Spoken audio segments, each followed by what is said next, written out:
I'm Sarah Canney, and this is my live Instagram show, Showing Up, Courageous Conversations with Women Who Are Following Their Heart.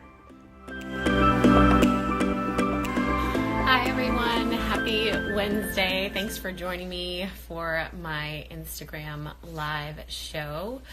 Been on vacation last week, but we are back, and I'm really excited to chat with you again today and bring on someone who is on a journey to create some really inspiring and amazing things.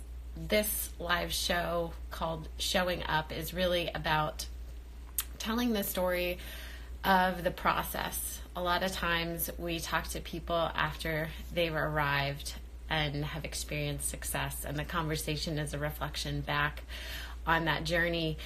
And what I'm really interested in is what it's like in the trenches of the journey, the nitty-gritty of actually making the ideas and the vision and the dreams that you have in your heart a reality, because oftentimes that journey is filled with far more failures and setbacks and obstacles than it is with success. And so I think when we talk about that process, it's really inspiring, and makes us feel like we can move forward with whatever ideas and dreams that we have ourselves. So I'm really excited today to bring on Tina Muir, who I met a while back in 2015. She was actually at the very first Rise.Run.Retreat.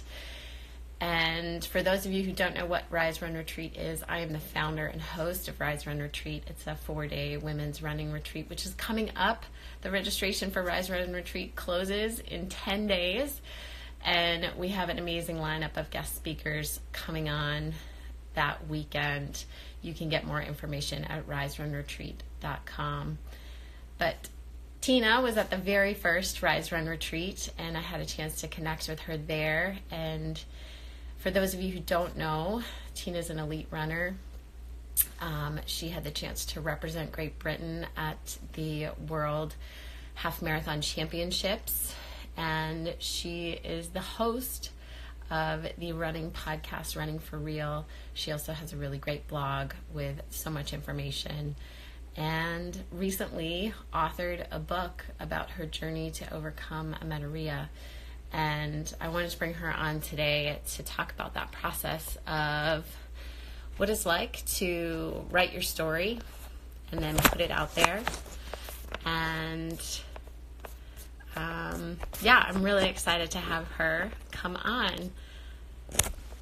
So let's see. We are, Tina, if you want to request to join, there we go. Bring Tina on, and I'm really excited to chat with her about everything that she's been up to. I know she recently kind of returned to... Hi, how are you? I'm excited. I've never actually done an Instagram live like this, so this is something fun and new and exciting. So yeah, cool. It's great to be here, and thank you for the honor. Awesome. Well, this is like my 5th time, so it's not like you're pro. Cool. Yeah, I mean, I think it's a really great format because we get to chat, people get to join in, and it's been really fun to hear so many stories. So I'm really excited to kind of catch up with you. It's been a while. We've seen it has. And can I just get, I know this is not what I'm supposed to be doing, but can I just get everyone listening, everyone watching this on replay, to just give a massive congrats, and just, Sarah, I can't even describe how much I love you, and I know everyone watching feels the same way. You are such an inspiration, and I've told you this a lot lately. The messages you put out just hit us straight in the heart. And I know I want to say this on behalf of everyone watching, that you are just amazing and such an inspiration in just every aspect of your life. So I just want to get everyone to kind of give a congrats to Sarah, because you're never going to give it to yourself. So I'm giving it to you before we begin. Thank you so much. Thank you. Yeah, those words are super kind. I really appreciate that. Aww. Yeah. Well, awesome. So you've got a lot going on right now. I mean, your podcast has been going for a while, and you recently released the book. and you're also returning to competitive running. Kind of. Kind of. So why don't we just jump right into kind of the progression of how you launched your own podcast? Because I know that, I mean, some people might not know that you were the host of the Runners Connect podcast for quite before you actually launched Running for Real. So if you could give us like just a brief history of the process of moving from that to your own. Yeah, so I started working for Runners Connect in 2015, 14, I think, being that I'd spent the entire summer training as an elite runner, just being a runner, living the pro lifestyle, which most people watching this probably think is the dream. But let me just tell you, for me and for a lot of people, Sarah, I know you are one of them, it would not work for you or for most of us. Like, I couldn't handle it at all. I ended up crashing and burning at Chicago Marathon and decided this is not for me. It's really hard to just have running be it. And if something goes wrong, you just freak out. If running's not going as you hope, you're freaking out. It's mentally like it messes with you, and only very few people can handle it. So I ended up getting a job with Runners Connect, and my boss said to me pretty early on, you either make videos or you host a podcast. I didn't know what a podcast was, but I thought I much prefer the sound of one area than seeing my face and hearing me talk. So it seemed like the better way to go. Although really looking at it now, like videos have obviously exploded. So maybe it wouldn't have been as scary as I thought. But so I took on that podcast, grew it. My first few were terrible. And if someone listening can listen to someone who's been hosting a podcast for a while and think, wow, how do they do that? Go back and listen to my first few, because they are, oh God, I can't even listen to them, cringe. And I'm not just saying that, like listeners who have known me from the beginning have agreed, like, oof, that was pretty bad. So took that on, really enjoyed working for Runners Connect, but just had this feeling that I wanted to kind of go out on my own. Very much like you, I'm very much into the kind of building people up, particularly other women, but also, guys need it too. But building women up, building people up to make them feel good about themselves. I love the sports psychology angle. I love kind of the confidence building thing. And Runners Connect is typically known as more of a like sciencey, here's what the research says. So I launched my own podcast coming up on 2 years ago.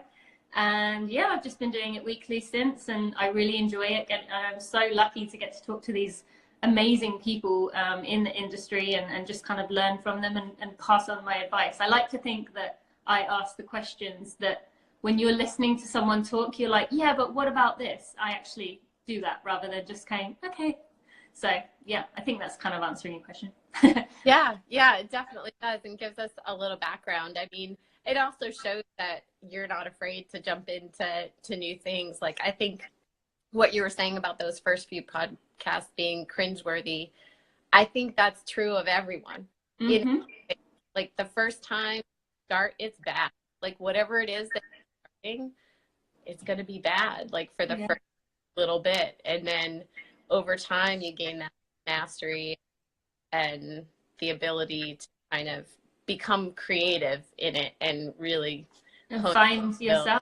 Yeah, and I think so many of us try something and we might do it a few times and be like, oh, I'm just terrible at this, so I'm just going to give up. But then particularly for me, I mean, I don't think you've even mentioned this yet, but I have a 1-year-old, and seeing her like do something fail like over and over and over again, like walking initially, and it might be something she, like right now it's trying to reach the hangers that are hanging up in the wardrobe. She keeps trying, can't get them.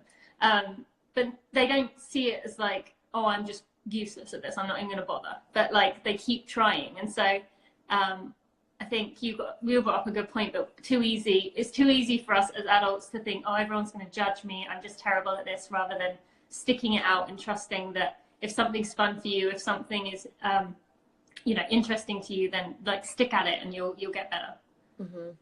Yeah. How do you think that been true for Russ's book?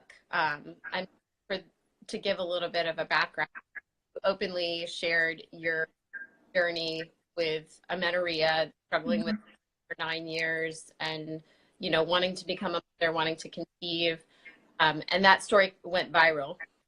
and was picked up by a lot of news outlets. Mm-hmm. And so then you wrote the book. And so in what ways have you had to like really kind of pick yourself to keep going with that?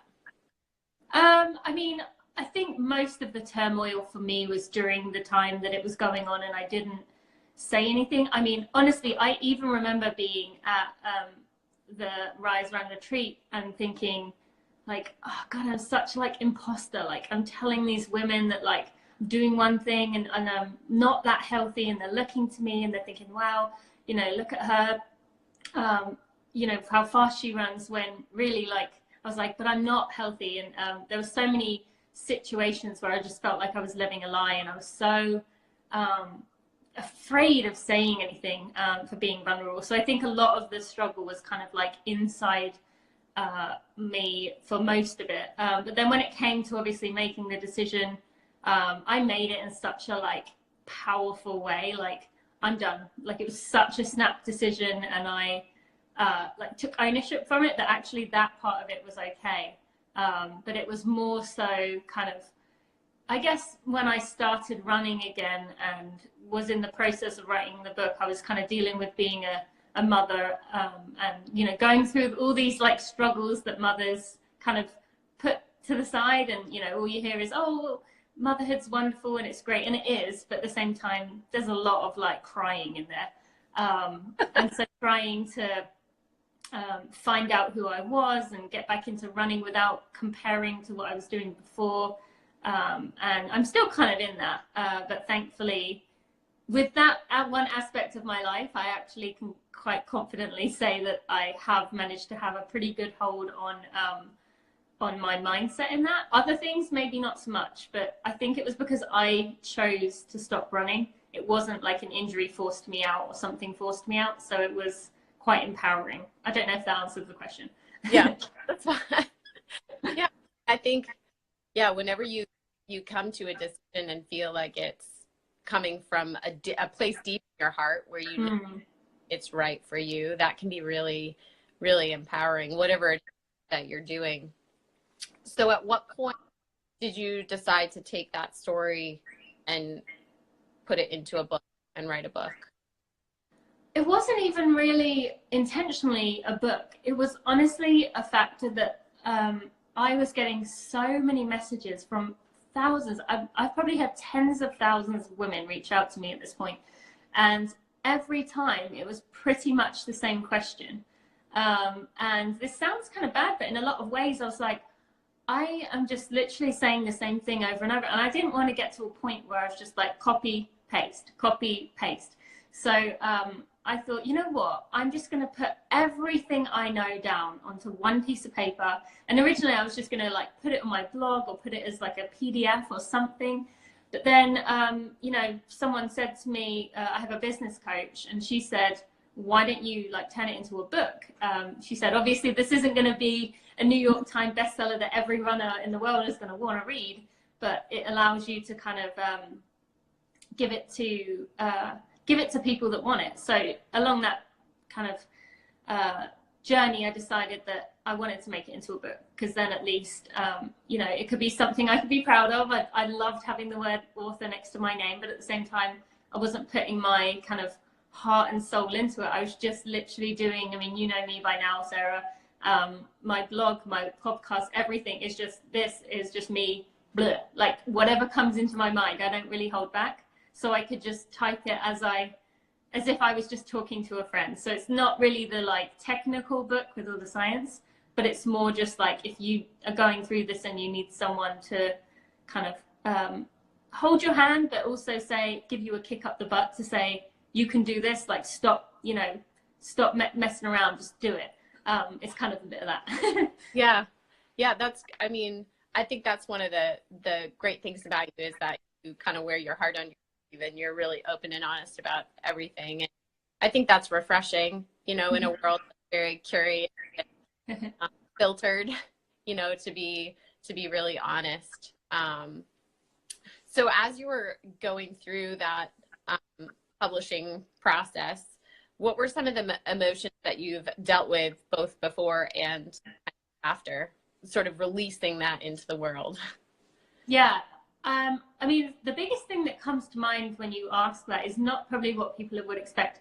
The biggest thing that came to mind for me was kind of like imposter syndrome, that whole thing of, why am I doing this? Like, I don't have a medical degree. I don't have any kind of like, you know, I don't have the research. I don't have the background. I don't have a book publisher. I wasn't, you know, that was kind of hard for me as someone who's always been very much like, I want this and get this.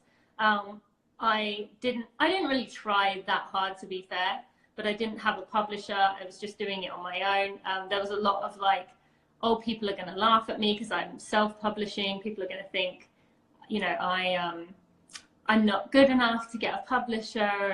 And then there was obviously, you said about me wearing my heart on my sleeve. There's a lot of the like, well, people can criticize me. They can say that, you know, this isn't written very well. It's not very professional, because it's literally written as if it's just talking to a friend. And so there was a lot of that going on. I was still trying to process, you know, just like I said earlier, finding myself as a mother, as a woman, and just getting back into the world, and then having that kind of putting that out to the world. And, you know, we all feel very uncomfortable. I know you do too, Sarah, saying like, hey, I'm really proud of this, but you don't want to feel like you're bragging. You don't want people to be like, oh God, will you shut up? And we all think that people are thinking that. They're like, stop talking about it already. So there was a lot of that going on in my head. So it was more kind of the overall, what a book represented than the things in it. For the actual content, the book itself, what was in it, it was very much just like flowing out of me. And I just, I knew how I would have wanted to be talked to, and that's kind of what I went off. Yeah. Yeah. And I think it's unique to have that really candid voice in a book like that, because a lot of recovery books, whatever they're about, like whatever recovery you're in the journey of, they can be a little scientific-y and very like cut and dry and not super relatable. So I think that's really important. Yeah. So I think, you know, you mentioned sort of those inner critic voices that a lot of times, I think I know it's common in all the conversations I've had with women on this show, that inner critic is always there. It's present in every single person. And it's the difference between doing and not doing is, I think, how we handle that inner critic. So what are some of the things that you do to handle that inner critic, whether it's in putting out your book, whether it's in your running, whether it's in motherhood, your podcast? Like, what are some tools that you use to deal with that inner critic? Well, as much as she doesn't really deserve any more attention because she's just got so much right now, I have to say, for me, Rachel Hollis is a huge one for kind of being myself, not being afraid to put it out there. But it's not just her. There's a lot of people. Jenna Kuchar, I'm not sure if you know who she is. She's another one that I love. Just other women who are kind of doing it and seeing the results of like years of hard work and years of putting themselves out there and just being vulnerable. Jenna is actually even more relatable in a way than Rachel, being that, you know, Jenna has, the reason she went viral initially was because people were saying how did she land her husband? He was too good for her, essentially, which is ridiculous. But she's very much relentlessly authentic. And so surrounding myself, even if I can't be with them physically, by other women and other people who are inspiring me. You, of course, as I mentioned earlier, being one of them, like your posts are always like right on.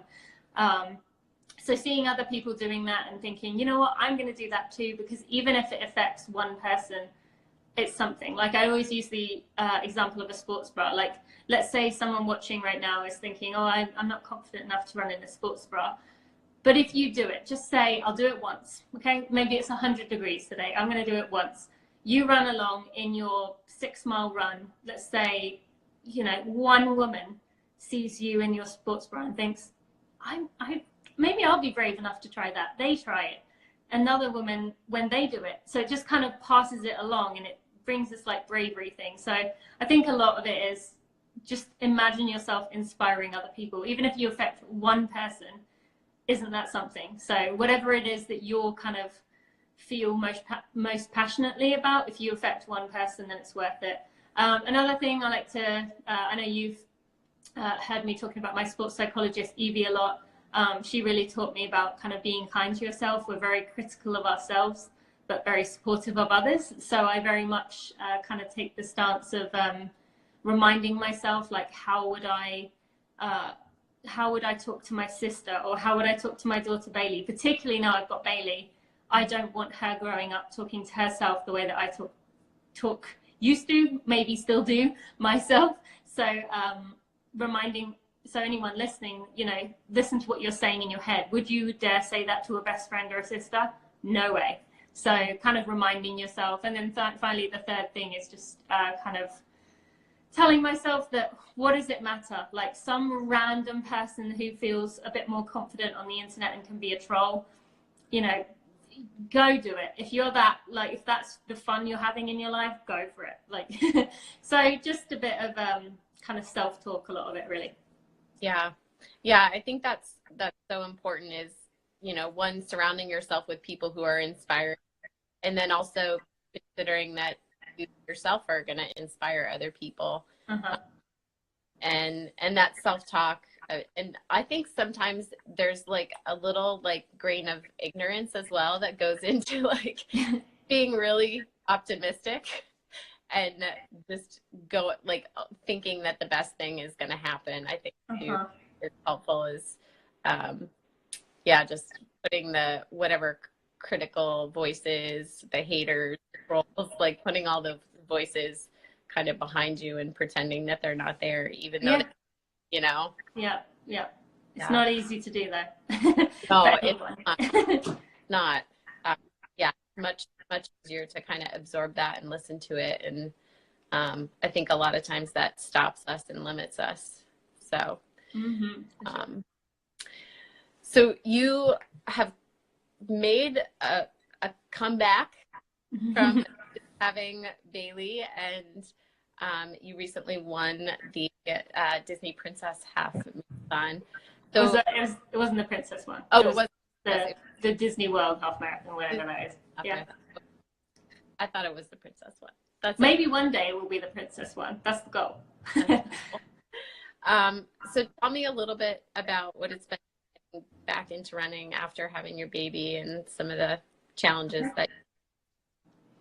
Yeah, I was just actually thinking about this morning. I did one of my last like hard workouts. I am racing Boston, my first Boston, and it's a really strange feeling for me, knowing that there is no way I'm going to run a PR, and I'm okay with that. I'm totally okay with that. And anyone listening, it's not a case of like, believe in yourself, you can do it. Like, I'm not there. I'm fine with that, but like, I'm good 10 to 15 minutes away from there. But it's a really weird feeling knowing that I'm still training hard. I'm still doing my best.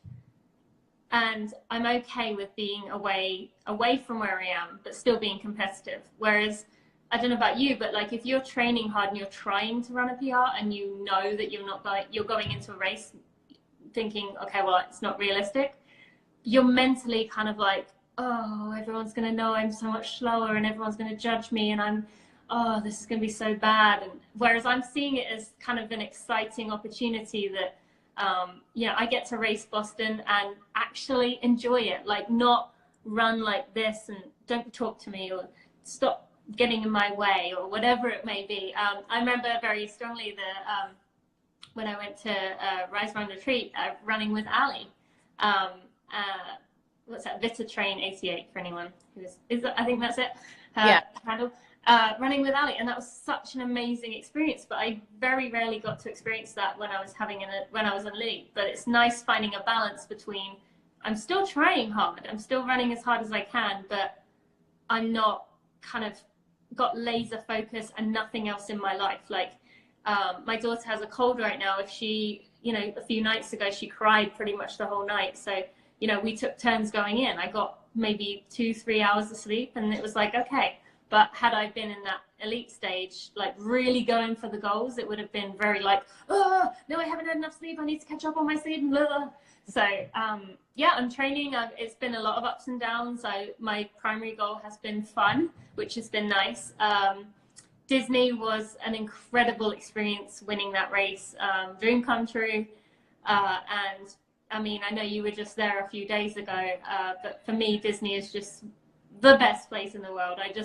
To win a race there, and thinking about me running through the Magic Castle, the first person of the year to run through it, although technically I'm sure some kid had run through it, you know, during the day, but like to know that I was the one, it was just like an amazing feeling to have that race. And I wanted Disney to be my first race back because it just was so symbolic of where I'm at. So I don't know how Boston's going to go. I just want to enjoy myself. I want to high five. I want to wave at people. I want to, you know, just enjoy the whole experience of the weekend, not lock myself up in my hotel room. Yeah, that's great. I mean, I love that finish line photo with the confetti. It just like, it's amazing, that photo. Like fun, you know, that, I mean, it seems like that's sort of the theme of your running right now is fun. And that I feel like that finish line photo really captures it really well. It is. Although I don't know if you heard me talk about when I was coming up to the finish line, I was like, oh my God, they don't know I'm coming, because Mickey and Donald were facing away from me. So I thought they weren't aware.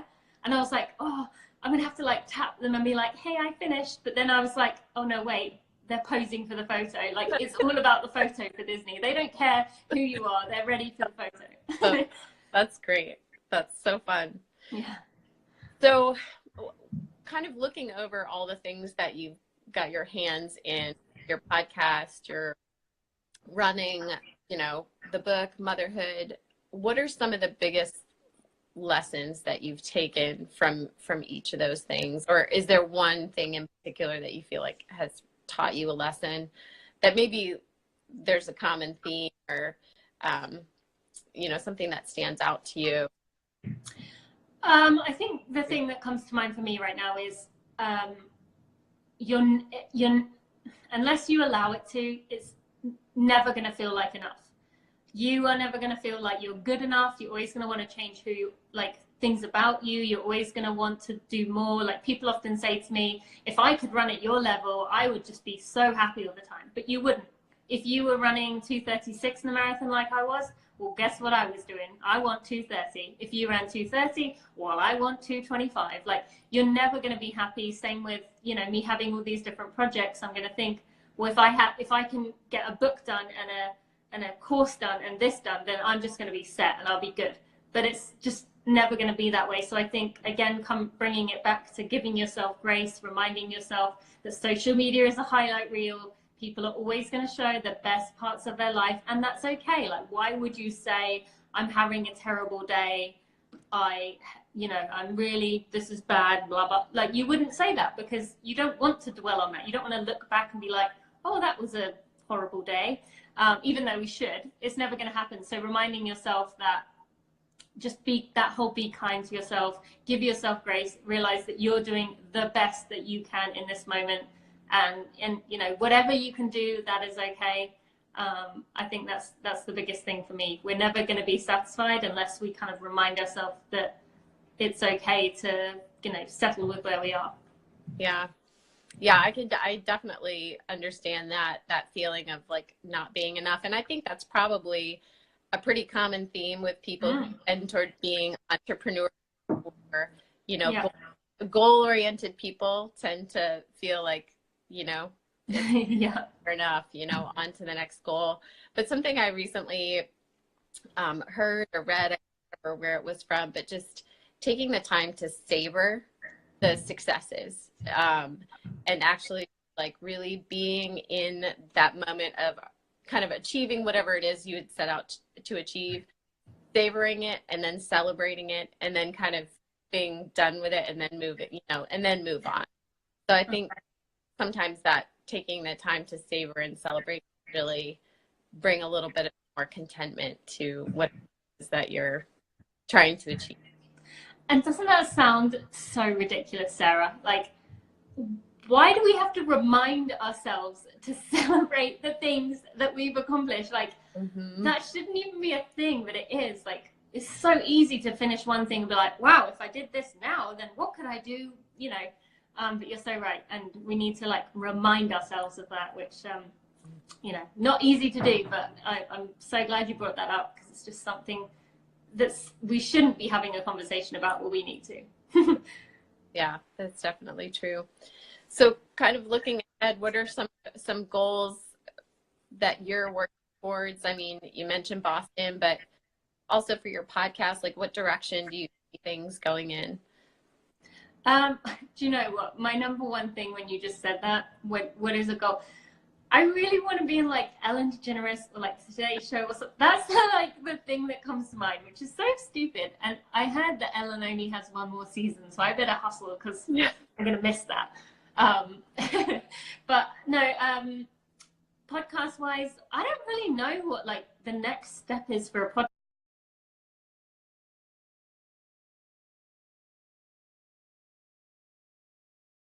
Do keynote speaking is something I want to do, and I'm actually, I don't know if I've told you this, Sarah, but I'm actually speaking at, I can't remember the name of it.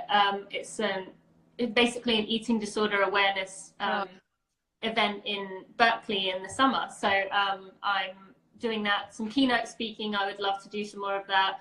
I would love to kind of build a business that is, you know, 6-7 figures. I you know, as much as I like to say that I love helping people, and I really do, that's always going to be something like I want to kind of get to that point where I can, you know, take my family traveling around the world and be okay with it. You know, there's so many other little things along the way that I'd like to do, but for the most part right now, with having my daughter and hopefully having another one in the next few years, I want to make being present in this moment as much of a goal as possible, because I know these moments are so fleeting. So as much as I have goals, I don't want to get too carried away with them, because I'll just go off and forget about my family, and that's not what I want to do right now. Yeah, it's definitely a hard balance between the two. I certainly deal with on a daily basis, the being present, but also just because I can be, I think we're similar in this, just so task oriented and so like just a little worker bee that likes to work, you know, that just likes to work. So that can certainly be a challenge. So if you were to give advice to someone who had an idea or a goal, whether it's business related or running related, what would your advice be? I think the biggest thing would be either reach out to, or just again surround yourself by other people who are either doing it in a similar space, or who have kind of done a different version. I say a different version because, you know, if you directly say I want to make something exactly like you, they might be a little skeptical. Like if I said to you I want to make shirts that have embrace the downhills on or something, like you'd be like no. But find someone who's doing something similar to that. Like ask them for advice. Like people love giving advice, they love helping other women, and if it's someone who is in, you know, a space in an area that isn't maybe well served or has traditionally been kind of particularly like male dominated, or just kind of missed your group of people, then they're more than happy to kind of bring other people into the world. And if you can't physically find those people, maybe your idol has 3 million people and they're never going to respond to you.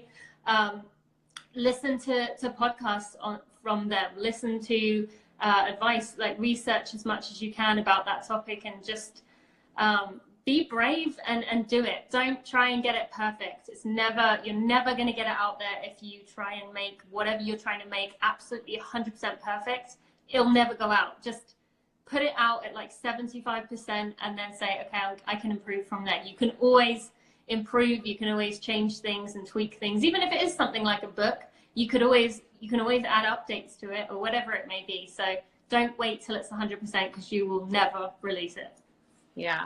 Yeah, that's That's great advice, and kind of takes us full circle to what we were saying at the beginning of, those first podcast episodes being cringeworthy. Everything you put out, what new thing you're stepping into, it's going to be cringeworthy at the start, and sometimes you have to embrace that. Yeah, and like you said this morning, the goal isn't the goal. Yeah. Because it is the whole thing you learn along from. You'll be able to look back on where you've come and be like, wow, that was the first thing I released, and now look at me. So yeah, definitely. Yeah, it is. It's about the journey and about what we learn about ourselves along the way, for sure. So great. Well, we're up against our time here, and I just really enjoyed our conversation, Tina. Thanks so much for today and showing up. Oh, no, thank you so much, Sarah, for having me on and asking me to do this. It was such an honor, and I really enjoyed it. So thank you. Great. Well, enjoy the rest of your Wednesday, and hopefully Bailey feels better. Yeah, I hope so. Thank you. Great. And good luck in Boston. Thank you. I'm excited to just be there, although a little bit overwhelmed because there are so many people there that I've always wanted to meet. I just feel a little bit like I don't have enough time to physically like meet them all and hug them all because there's a lot to see, but it'll be fun. I'm excited. It'll be a fun weekend. Yeah, thank you. All right. Well, thank you so much for joining me, and enjoy the rest of your week. Thanks, Sarah. You too. Okay. Bye, everyone else. Guys, thank you so much for joining Tina and I today. That was a really fun conversation, just talking to her about the process of trying new things and starting things. Like we mentioned, a lot of times you just have to jump in with whatever idea you're pursuing, and knowing that it's going to really suck at first, and then go for it. So thanks for showing up with me today. I will be on next week with Christine Western, who is a mom and a writer. She's the author of the blog My Western Nest, where she shares really openly about infant loss and the loss of her daughter. She's someone who I met while running the Sugarloaf Marathon in 2014. We had a really funny meeting. The way we met is really funny, and I'll share that story next week.